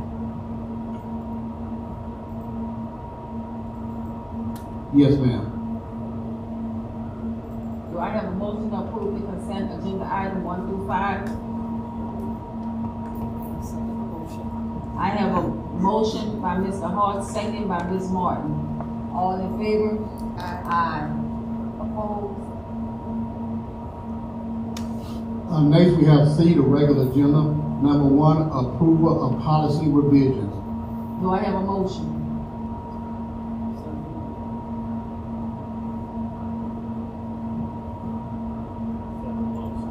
I have a motion by Ms. Martin, a second by Dr. Burtz. Any questions or concerns? Ms. Martin?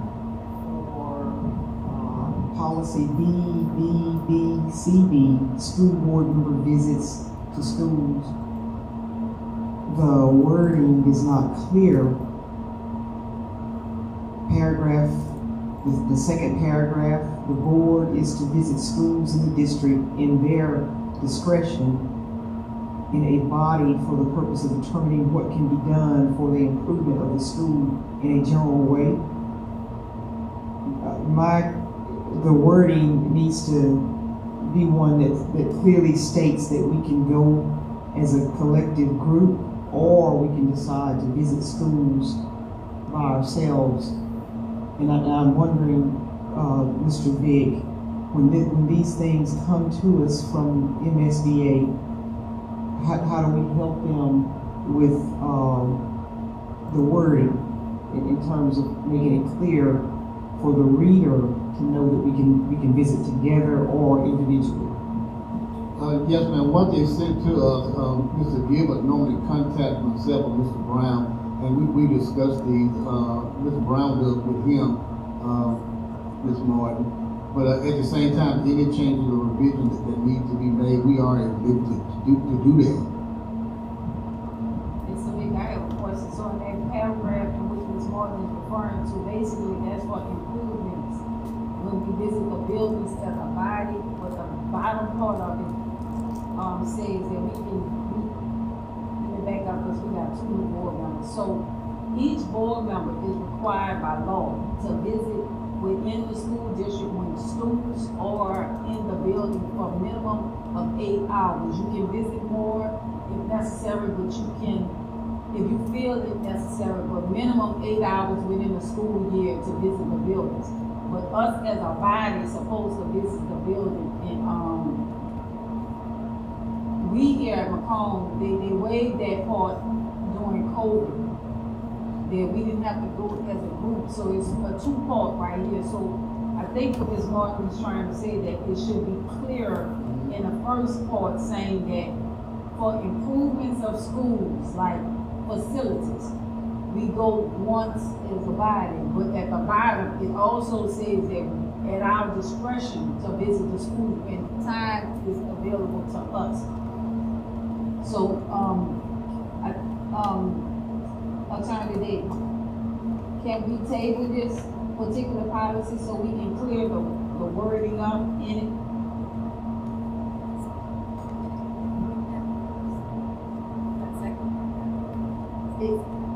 Okay. Okay. So at this time, can I have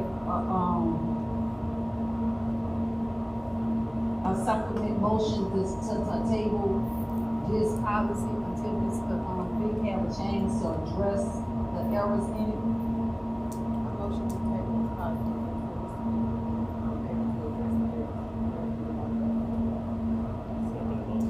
I have a motion by Ms. Harper and a second by Dr. Burks. Any more questions or concerns? Ma'am?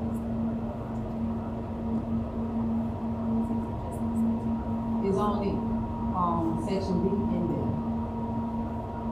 It's multiple, let's table that whole section, that way we won't have no, minutes issue.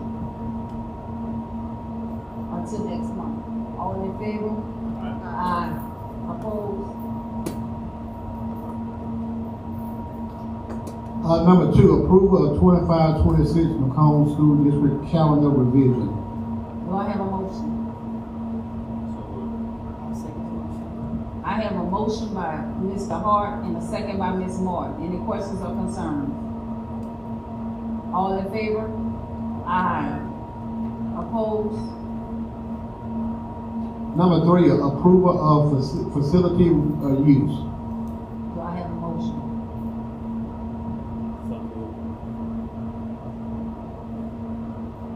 I need a second. A second. I have a motion by Dr. Burst and a second by Ms. Harper. Any questions or concerns? All in favor? Aye. Opposed? Number 4, approval of agreement Tommy Mabry Company. Do I have a motion? Second motion. I have a motion by Ms. Martin and a second by Dr. Burks. Any questions or concerns? All in favor? Aye. Opposed? Number 5, approval of personnel renewal certified. Do I have a motion?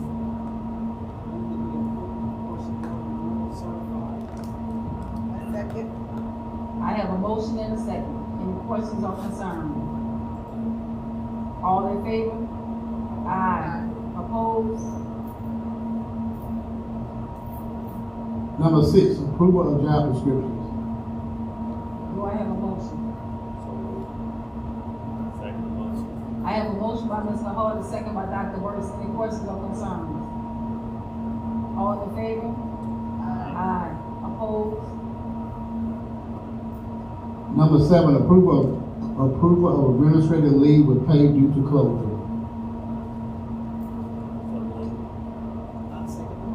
I have a motion by Dr. Burks and a second by Ms. Martin. Any questions or concerns? All in favor? Aye. Opposed? Number 8, approval of Macomb School District the strategic plan for the first review. Do I have a motion?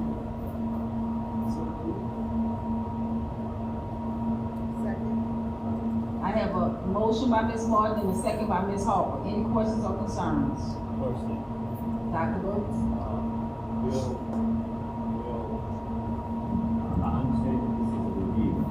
I understand that this is a review, but in reviewing it, if will we have the opportunity as the governance board to have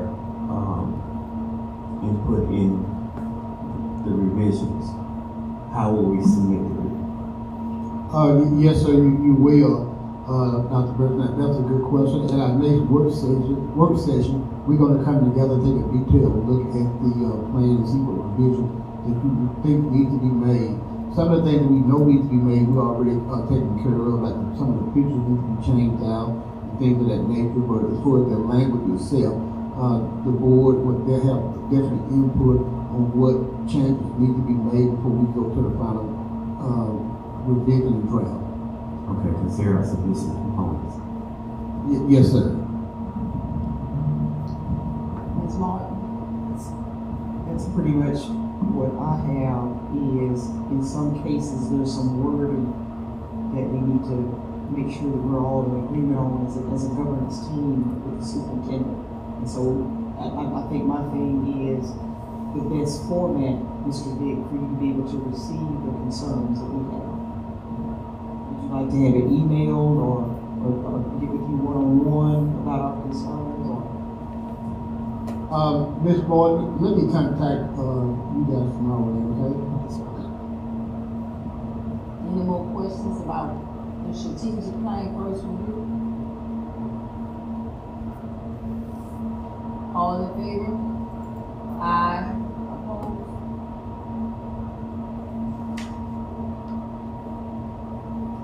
Number 9, approval of settlement agreement. I need a motion. So moved. I have a motion by Dr. Bird, second by Ms. Harper. Any questions or concerns? All in favor? Aye. Opposed? Number 10, approval of an agreement with Lavender German. Do I have a motion? I have a motion by Dr. Burris, a second from Ms. Harper. Any questions or concerns? I have a question. Yes, sir. I'm just looking at some of the scope of services. And this is being $15,000 item. There are not people in the school, and it's some areas that provide some of these services. This was something that the federal program director, Ms. Wilson, wanted to move forward with. I'm going to let her address this, Mr. Hart.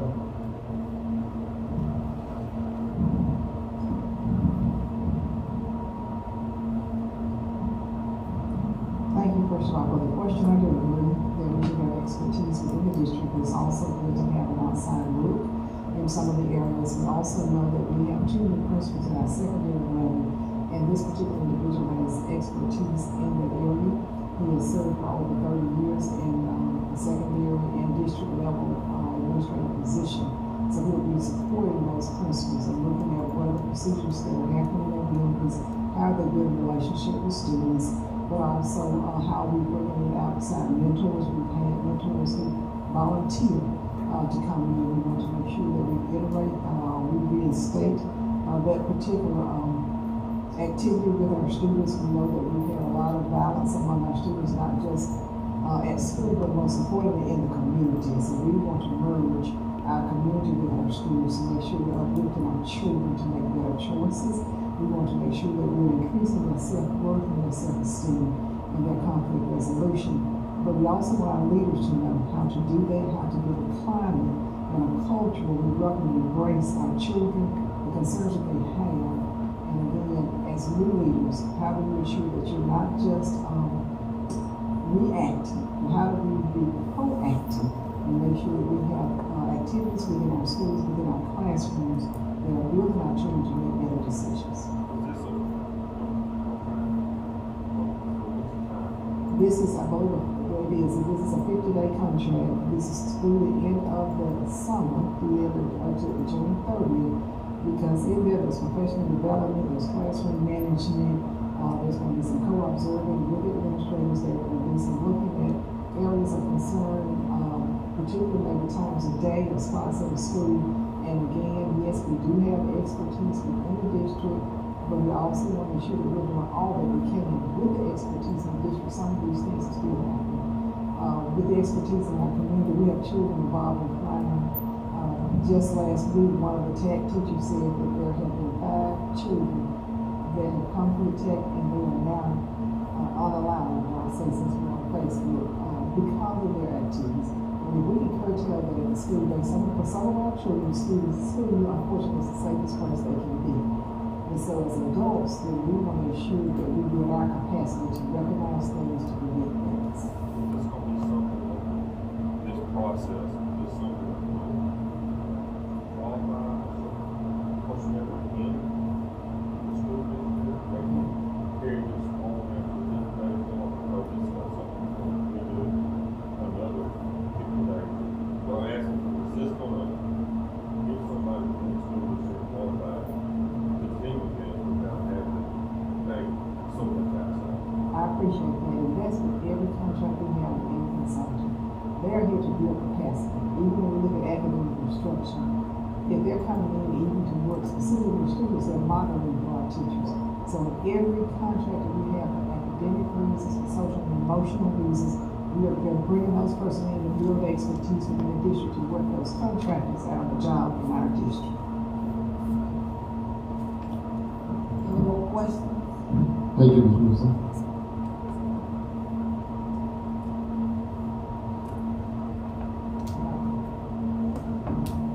Any more questions? All in favor? Aye. Opposed?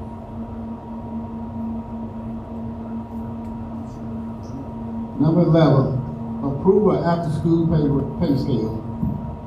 Do I have a motion?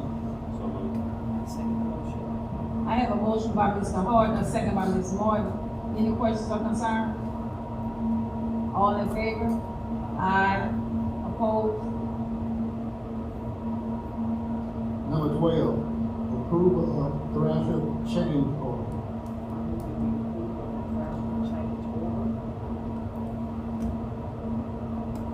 Do I have a second? I have a motion and a second. Any questions or concerns?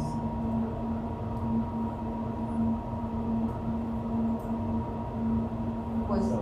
Dr. Burke? Yes, sir. The campus will be gated, and this is going to ensure that the entire campus, not just the new facility, as well as the whole campus is actually secure. It's actually gated. How will the gate be will it have its own security, means of security, indicated on? Yes. Are you asking, would it be manual or automatic?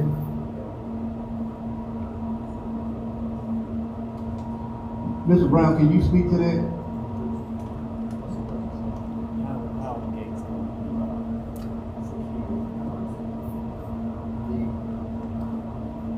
Will it be automatic or the 2 gates for car pickup and drop off will be automated. You'll have to have a code to open those up. So they'll open them in the morning and then close them as soon as all the car riders are there. Anybody who arrives after that will have to go to the front of the building, of course, and sign in. The other gates in between, if you look at that, those red lines there, those are also gates in between the buildings. Now those are manual. They will be locked and actually have a lock on them, but you will have to use a key to get in those. Of course, the front door of the new facility, it'll be a buzzer, with a stripe that's automatic. And this does ensure that the entire campus is secured In some cases, we use the building itself to secure it because we just went in between them with the wall, or Thrash is the one in between with the wall, with the fences there. So, we have a control office, main office.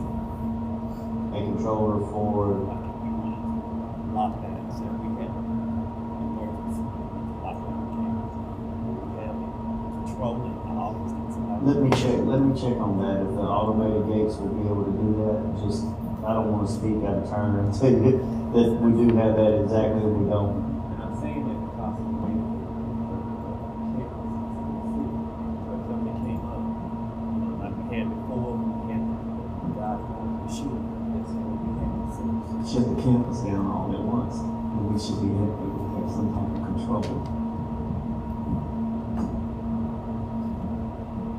Mr. Vic, I'm gonna just be honest with you, this change order is, to me, just it's just a bad business deal. We have sat here and they said that our campus was gonna be on the first two orders. And we talked about this, it came before the board, they said the campus would be enclosed, you know. So a change order to me, and maybe this is a question for Attorney Davis. We was told on multiple occasions in the original order, okay, that the gates will be included. So, you know, this late in the game for them to say, oh no, we didn't ever say that. I mean, we got our meetings recorded. I mean, so I'm just, this right here. Ms. Dillon, now, correct me if I'm wrong, but what I think was, when they said that the campus was covered, they was talking about the new campus, this new Summit campus, while we were actually meeting the whole entire campus. So actually, from my understanding, there was some miscommunication there.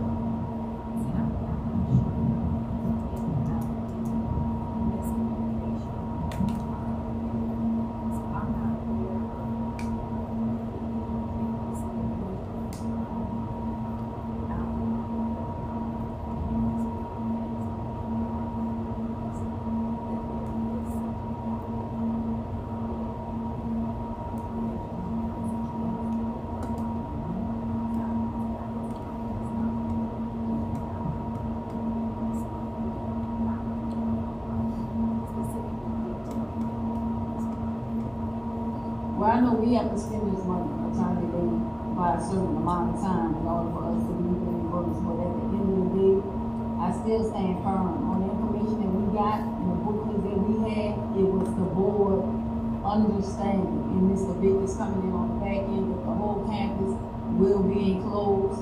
I pray that if Thrash, find out later that they should have funded this, that they should reimburse us, because that's what we were sold. Point blank period. We were sold that the whole building, the whole Summit, not the new building, and we keep playing these back and forth games. That's why we take notes, that's why we talk about it, and we done revisit this 2-3 times, and they keep saying no. And I mean, either it is or it ain't. This is what they do. Construction is what they do, so they know whether or not they told us originally. And then they also say that they was gonna put 10% back just in case something came up, but this is something that should have been covered in the original contract. That's just my belief in it. Now, Ms. Dillon, we do have a contingency fund for some of this to go to actually come from, that was put back. Is that what you are referring to? You want to speak to the contingency fund, Mr. Brown, because we do have that available.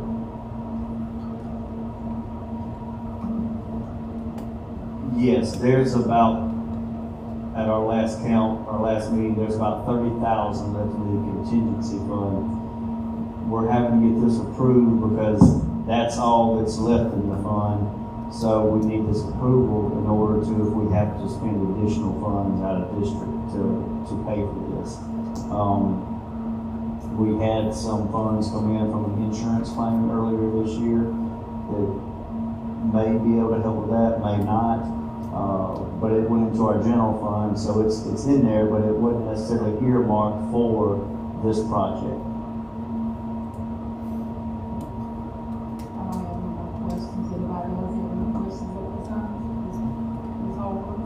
is the 30,000 out of this total sum, or will you be pulling the 30,000 and then subtracting from the sum? It will be subtracted from some. So if nothing else, I think it was 97,000. So it'll be about 67,000 that will have to be sourced somewhere else. Any more questions? All in favor?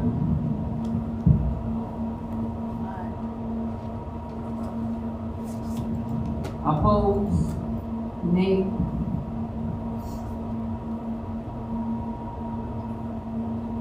Number 13, approval of 16 session lease transfer.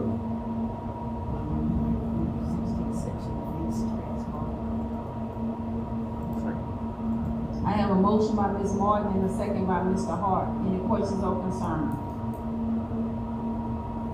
All in favor? Aye. Opposed?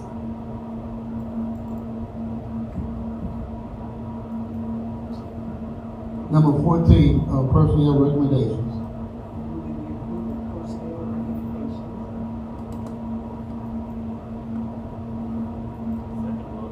I have a motion by Ms. Martin and a second by Dr. Burks. Any questions or concerns? Wait. If you have a question and it's about a particular person, we would have to go into executive session. If it's about the whole, without talking about one individual person, you can talk about that. So if it's something that we need to go into executive session, we need to move into executive session. Okay? At this time, before we go into personnel recommendation number 2, I'm gonna step out and give the floor to Ms. Martin.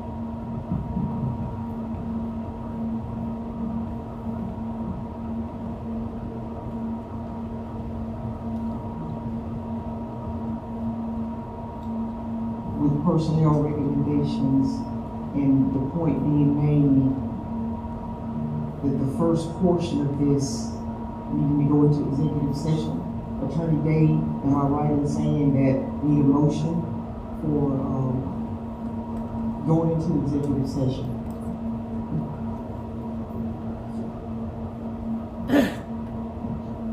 Okay, so what we're doing at this time is going to the second portion of personnel recommendations. I need a motion. And a second. It's been motioned by Dr. Burks and seconded by Ms. Harper. All in favor? Or are there any questions? Questions or concerns? All in favor? Oh, hold up. Your question, Ms. Harper?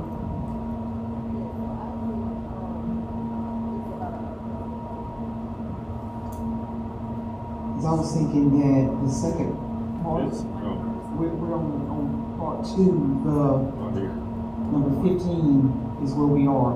And I was thinking that there was only one person on there. So is that?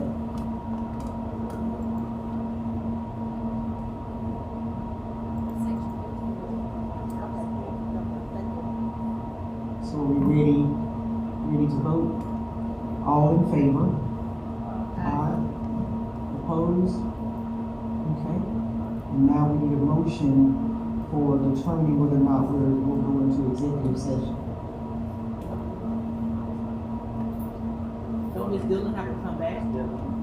Since she's the president, Ms. Dillon has to come back and do it.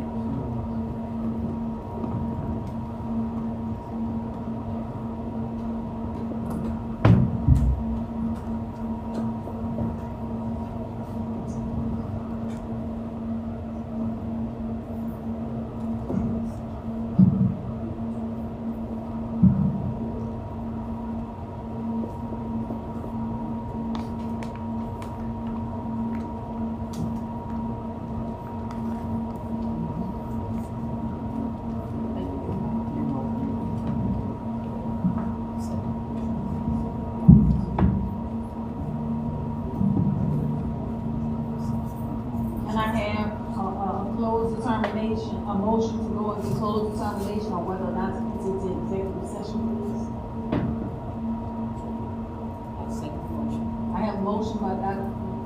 Hart. And second by Ms. Martin. All in favor? Aye. Opposed?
session, we approve personnel, and we, discuss a legal matter. Can I have a motion to adjourn, February the 9th board meeting, please?